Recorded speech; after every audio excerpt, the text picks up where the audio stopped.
하나님 말씀 에베소서 5장 1절 2절 되겠습니다. 그러므로 사랑을 받는 자녀같이 너희는 하나님을 본받는 자가 되고 그리스도께서 너희를 사랑하신 것 같이 너희도 사랑 가운데서 행하라.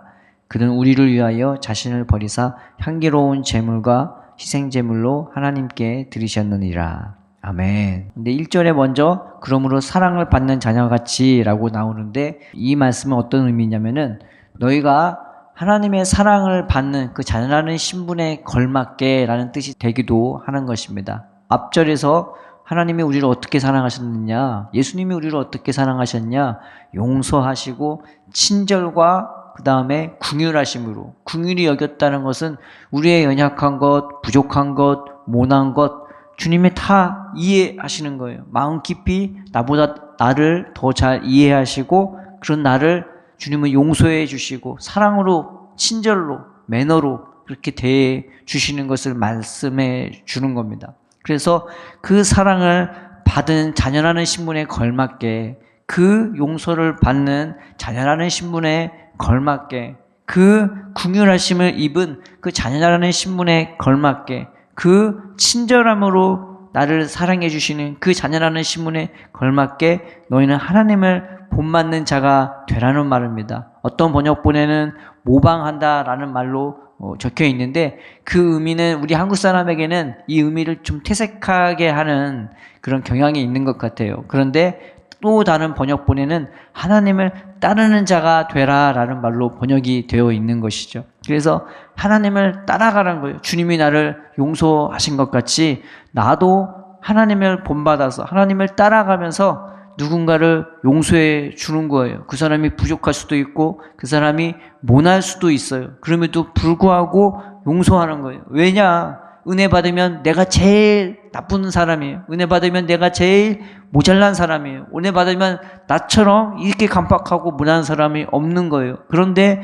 그런 나도 주님이 사랑하시고 용서해 주시고 긍휼히 여겨주시고 나를 사랑으로 친절로 대해주시는 것을 경험했다면 우리도 누군가를 보면은 하나님이 나 같은 사람도 용서해 주셨는데 하나님이 나 같은 사람도 사랑한다 해주시는데 하나님이 저 사람에게 더 큰 은혜와 사랑을 베풀지 않을까라는 그런 믿음이 생기고 또 그 사람에 대한 넉넉함이 생기는 것입니다. 하나님을 본받을 수밖에 없게 되는 것입니다. 그러므로 우리가 늘 하나님의 은혜와 사랑 안에 거한다면 늘 주님의 마음을 따라가는 자가 되어야 되는 것입니다. 용서를 따라가고 친절을 따라가고 그리고 긍휼하심을 따라가는 우리가 되어야 되는 것입니다. 기본적으로 이런 기본적인 사랑, 용서, 긍휼 그리고 친절함이 우리 그리스도인에게는 배어 있어야 되는 거예요. 그래서 늘 하나님의 은혜와 사랑을 받으면서 우리가 주님의 모습을 한 발짝 한 발짝 따라갈 수 있는 저와 여러분 되기를 주님의 이름으로 축원드립니다. 두 번째 2절에 보면은 그리스도께서 너희를 사랑하신 것 같이 너희도 사랑 가운데서 행하라 라고 나와 있죠. 여기서 너희를 이라는 말이 원래는 원문에는 우리를 이란 말로 표현되는 것입니다. 우리가 누구냐? 사도 바울도 그렇고 이 사도 바울의 그 메시지를 받아들이는 에베소 교인과 또 다른 교회들도 다 포함하는 믿는 사람들을 다 포함하는 거예요. 주님이 그리스도께서 우리를 사랑하신 것 같이 너희도 사랑 가운데서 행하라고 말하고 있는 것입니다. 그러면 어떻게 사랑하셨냐? 그는 우리를 위하여 자신을 버리사 향기로운 제물과 희생 제물로 하나님께 드리셨느니라 라고 나와 있습니다. 얼핏 보면은 주님이 나를 위하여 죽으셨지, 주님이 나를 위해서 피 흘리셨지, 자신을 제물로, 희생 제물로 드리셨지. 그러면 우리도 그렇게 사랑해야 되는 것인가? 우리도 누구를 위해서 죽어야 되고 우리도 누구를 위해서 피 흘려야 되고 우리도 누구를 위해서 희생해야 되는 게 이것이 사랑인가? 라고 생각할 수 있는 것입니다. 그런데 이 본문에 주님이 우리를 사랑하신 것 같이 사랑했다는 것은 그런 의미로 말하는 것이 아닙니다. 사랑 없는 희생이 있을 수가 있어요. 사랑 없는 헌신이 있을 수가 있는 거예요. 그러나 정말 중요한 것은 이 사람이 희생했다, 헌신했다의 의미를 뛰어넘어서 주님이 나를 얼마나 사랑하시는지, 아끼시는지 그거를 보는 것이 주님이 우리를 사랑하는 것을 우리가 정말로 만끽하게 되는 것입니다. 어제는 우리가 삼손에 대해서 배웠잖아요. 삼손의 성령이 역사하는 그 부분에 대해서. 그런데 이 삼손에 대해서 천사가 그 부모들에게 하실 말씀이 저가 이스라엘 백성을 그 블레셋의 손에서 구원하기 시작하리라 이렇게 얘기했어요. 구원한다 얘기 안 하고 구원하기 시작하리라 라고 얘기했죠. 성령의 역사가 삼손에게 점차적으로 강하게 나타나기 시작하는데 이 삼손은요, 타협의 비밀이 어디에 있었냐? 사랑에 있었어요.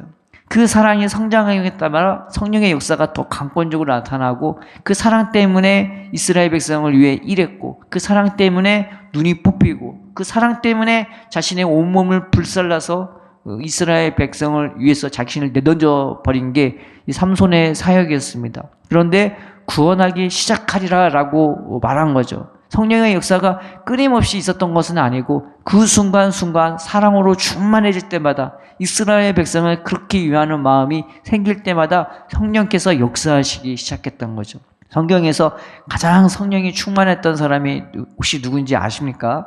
이사야일까요? 에레미야일까요? 에스겔일까요? 어떤 분이 성령이 가장 충만한 분일까요? 그런데 성경에서 성령이 가장 충만했던 분이 바로 다윗이에요. 다윗이 그 기름 부음을 사무엘부터 받았잖아요. 그런데 여호와의 영이 이날 이후부터 다윗의 심령 가운데 임했다고 표현하고 있습니다. 이날 이후부터 임했다는 것은 죽을 때까지 쭉이라는 뜻이에요. 그럼 어떻게 임했냐? 그 삼손에게 임했던 가장 강력한 그 짤라크라는 하나님이 돌진하듯이 하나님의 강권적으로 역사하는 그 성령의 충만함이 이 다윗에게는 늘 일생 동안 충만했다고 이 성경이 증언하고 있는 거예요. 그래서 성경에서 구약에서 제일 성령이 충만했던 분이 바로 다윗인 것입니다. 다윗의 이름의 뜻이 뭐냐?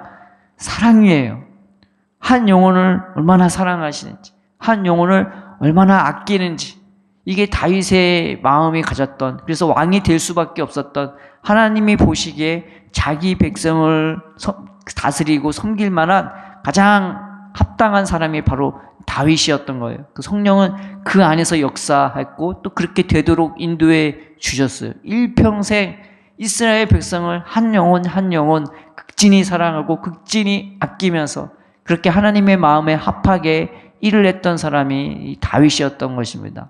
그래서 하나님이 이 다윗을 통해서 말씀하시기를 저가 이스라엘 백성을 구원하기 시작하리라 삼손에게 말했던 것처럼 말했던 것이 아니라 저는 이스라엘 백성을 그 모든 원수의 손에서 구원하리라 라고 말을 했던 것입니다. 온전한 구원을 이 다윗을 통해서 그 이스라엘 백성을 극진히 사랑하고 아끼는 다윗을 통해서 이루어 주셨던 것이죠.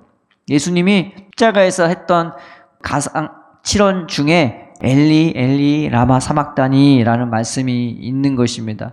나의 하나님 나의 하나님 어찌하여 나를 버리시나이까. 이 말씀은 하나님에 대한 탄식도 아니고 불평도 아니고 원망도 아닙니다. 이 말씀의 의미가 뭐냐? 하나님 어떻게 나를 버릴 정도로 이 사람들을 이렇게까지 사랑하십니까? 라는 예수님의 감탄에 터져나오는 하나님에 대한 그 경외함의 표현이 되는 것입니다. 그래서 우리를 그렇게 사랑하세요. 하나님이 우리를 그렇게 사랑하세요. 자기 아들을 버릴 수 있을 정도로 예수님이 우리를 그렇게 사랑하세요. 자신을 내어버리는 게 아깝지 않을 정도로 우리 하나님은, 우리 예수님은 우리를 그렇게 사랑하시는 것입니다. 그 은혜가 있기에, 그 사랑이 있기에, 그렇게 나를 귀하게 보는 마음이 있기에 자신을 버리는 것이 아깝지가 않은 것입니다. 그래서 일평생 자기가 섬기는 교회를 위하여 자기 목숨을 그냥 즐기듯이 드렸던 사람이 있었습니다. 바로 오늘 본문에 사도 바울이 그러한 사람이죠. 내가 내 목숨 주기를 즐겨 했다고. 그 정도로 귀해 보이는 거예요. 그 정도로 교회인들이, 그 하나님의 사람들이 사랑스럽게 보이고 자기 생명을 주는 것이, 허비하는 것이 하나도 아깝지 않을 정도로 귀해 보이는 것입니다. 우리가 이 은혜와 사랑 안에서 부름받은 거예요. 아끼지 않으세요. 예수님이 자신을 버리는 것을 아까워하지 않으세요. 아낌없이 자신의 모든 피를 다 부으시고 자신의 모든 육체를 다 버리시면서 그렇게까지 나를 사랑하시고 아끼는 분이 우리가 섬기는 그리스도가 되는 것입니다. 우리가 이 말씀 앞에 하나님, 내가 이 사랑 안에서 내가 자라갈 수 있게 되려고 나를 극진히 아끼시고 귀히 보시는 이 하나님의 은혜와 사랑 앞에서 나를 이렇게 귀하게 보시는 그 주님의 눈빛을 내가 보게 하시고 그 주님의 음성을 내가 듣게 하시고 나를 이렇게 아끼시고 품어주시는 그 주님의 품에 내가 안기게 해주시고 그리고 그 은혜와 사랑 안에서 내가 자라가면서 한 영혼을 내 눈과 내 수준의 생각에서 그냥 쟤는 뭐가 부족하네, 못하네 그렇게 보는 것이 아니라 주님이 나를 그 사랑으로 봐주듯이 한 영혼을 귀함으로 아껴줌으로 정말로 그 영혼을 위해서 나 자신을 허비하는 것이 아깝지 않을 정도로 한 영혼의 가치를 제대로 볼 수 있는 우리가 되게 해달라고 주님이 우리를 사랑한 것 같이 그리스도께서 우리를 사랑한 것 같이 내가 그 사랑 안에서 행할 수 있게 해달라고 기도하며 나아가는 저와 여러분 되기를 주님의 이름으로 축원드립니다. 주께서 우리를 이렇게 사랑하십니다.